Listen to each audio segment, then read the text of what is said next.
Well, thank you, Gracepoint parents of youth and KU kids and volunteers for taking a few minutes to spend time with Chris and I as we discuss his changing role here at Gracepoint Church. And so Chris, as you know, has been our student ministry pastor for how many years now? 9.5. Okay, 9.5 years. Wonderful. Oh, that's great. Yeah. And has done, of course, a great job during those 9.5 years. And through a variety of circumstances, which we're going to talk about, Chris's role is changing now, and he is going to become our pastor of Family Ministries. So he's transitioning from pastor of student ministries to family ministries. You say, well, Rick, what's the change in that? The change is his span of care will be from nursery to grade 12 and families. And so a bigger span of care. So Chris, why don't we chat a little bit about this whole process, right? And what happened in that coming together. I mean, you and I have had numerous conversations, I'd say, since the beginning of the year, right? Because originally I'd said, oh, I've got to hire a children's pastor this year. And then as we started to dialogue around it, and particularly around, you know, the stirring that you were feeling in your heart, and then also we talked about the relationships that you have with Gracepoint Church families. Whereas if we were to hire somebody from the outside, let's say to be the pastor of children and family ministries, they would have to spend a couple of years developing those relationships. Whereas 9.5 years in, wow, you were like a teenager when you started here. That was true. But yeah, so Chris and I have dialogued around this, and we invited some others into this discernment process. And you remember we had that Zoom call with a couple of the LT members who also serve in KU, and invited them to pray and discern with us and had a conversation around that. And then we invited the entire LT also into that discernment and then discussed it as a staff. And we've had affirmation all along on that, you know. And so Chris, why don't I just ask you around the stirring in your heart? Because I really believe that we need to pay attention, all of us need to pay attention when God puts some of those stirrings. Do you want to maybe just chat about that? Yeah, I mean, I think it's kind of funny because I think a little over a year and a half ago, you'd actually asked me, like, oh, could I see myself ever doing something like this? And I remember my answer at the time was like, no, I'm pretty content in, you know, what we're doing, and didn't really give it much consideration. But I think over the past year, I started to sense just, I don't know, like maybe it's an unrest or like an invitation that God was kind of leading to some sort of change. And I remember even discussing it with a couple people, and I wasn't really sure what that was and what that looked like. But then as I came into the new year, there was a couple of moments where I just sensed like the Lord kind of placing this before me, like what about this change around family ministries? And yeah, so then I started to have discussions with you and be praying into it, just trying to discern. And I think over the course of that, it's just become clear that this is the right next step, and this seems very clear that this is what God's been kind of nudging me towards. And I think it's maybe been over a time for me to be able to let go of something that's been so meaningful. You know, I was just thinking recently, would mark my 20th year of doing youth ministry, either in a volunteer or paid capacity. So it's been a long time. So I have so many memories and like just things. So just over time to be able to like God leading me into this next season to just expand, I guess, or grow in how He wants to teach me as a leader and a minister. So yeah, and I definitely see within you that you have the potential and the capacity to fulfill this role and what God has done in your life. And I still can remember now that we're talking about it, that time in my office where we were chatting together about it, and then you wrote it up on the whiteboard, and then I prayed into that for a few days, and then and here we are having this conversation now as we move ahead on this. So like I said, I think we always have to pay attention when there are stirrings within our hearts. So thanks for processing that with me. Now, I'm sure some of the people who are watching right now, Chris, are thinking, Chris was busy before doing student ministries full time, and now you're expanding your role to, like you said, nursery to grade 12. How is he going to handle that load? Mm-hmm. Well, part of what we've discussed is the hiring of some directors. Mm-hmm. Did you want to talk about that?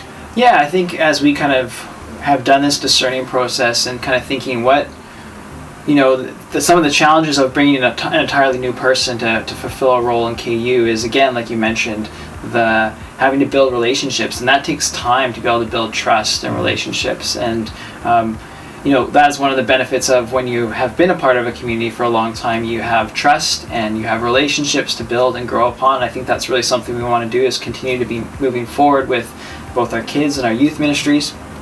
And so the idea is to hire 2 part-time a youth director and a kids director, so that that span of care is distributed over multiple people, and so those practical director roles would take on some of the admin roles and some of the practical on-hand tasks, and whereas I would give some oversight to that, and there'd be some partnership between both and with both of those roles, and then I would give some of the high level stuff around leadership and leadership development and calling and equipping leaders. So it'll be a real partnership role, and I think that will actually bring even more strength, because we have not just one person being empowered to go do something. You have a team that's be able to put more creativity towards it and different energy and strengths and all of that. So and one of the strengths you bring is that ability to build teams. You've done it well in our youth ministry here,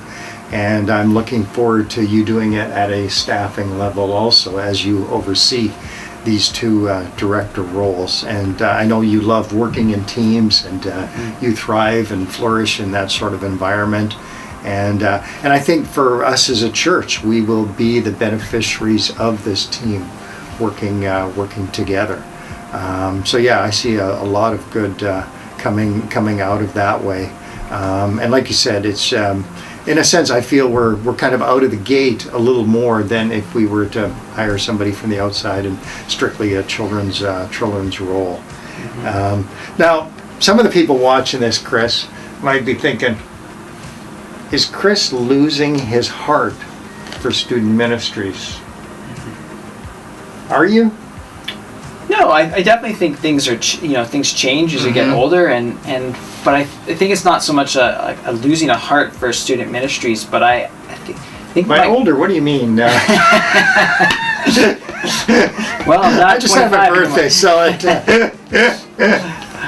as my wife keeps reminding me, I'm getting closer to 40. So. Okay, yeah.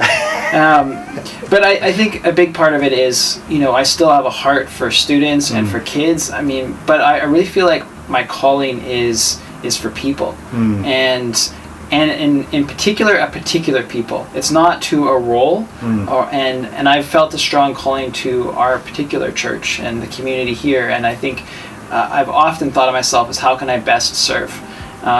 And so I think just in recognizing, I still love students and I love spending time with students, but I love investing in people and seeing them grow in faith, really regardless of their age. And so I just see this as a way to do that more effectively, and to be able to grow more leaders, to me too, is the most effective way to expand how I can reach and care for people, because I can only effectively do that with so many people.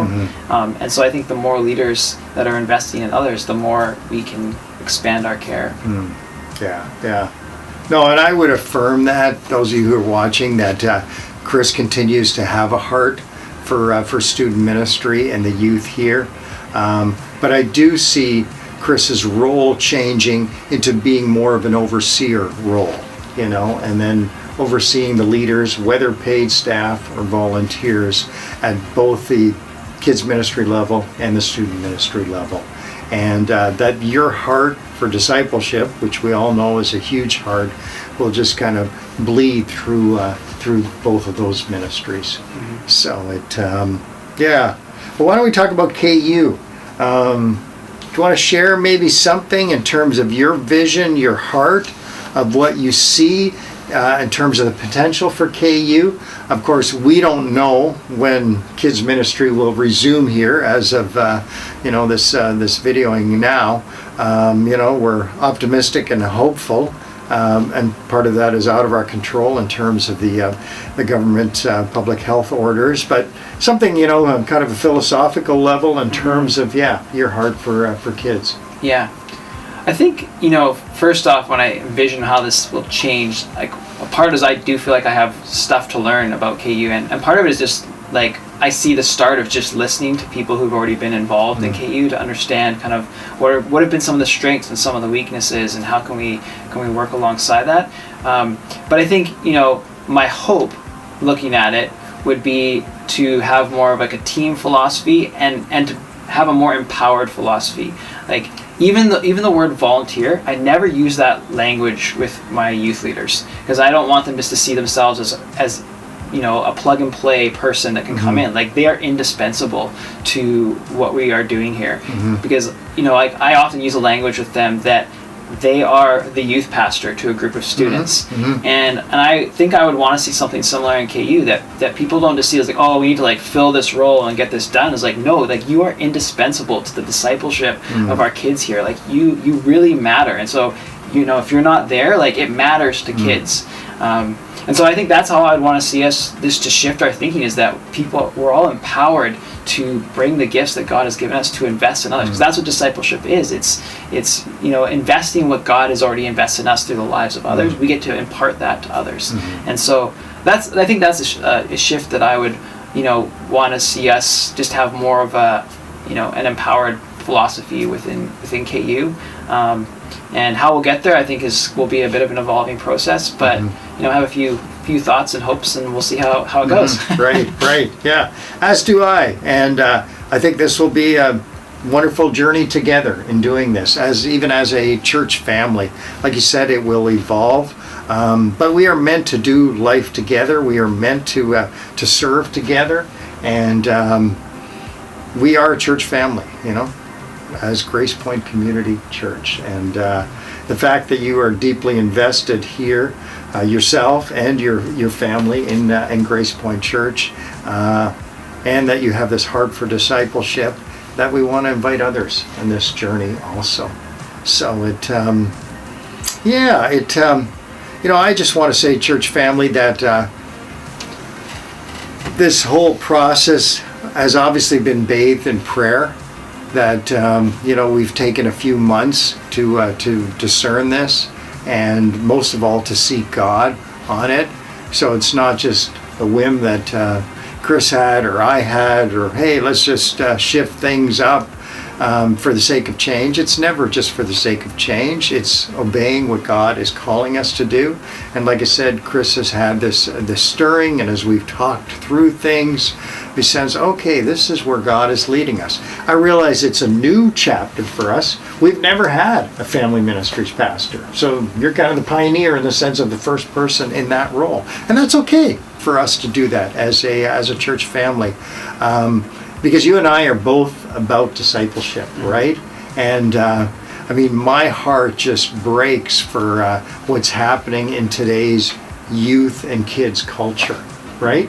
It's incredibly painful. I started watching the other night, Chris, a series on Amazon Prime, and it was a bit of a teenage series, and I'm not sure why I chose it, but the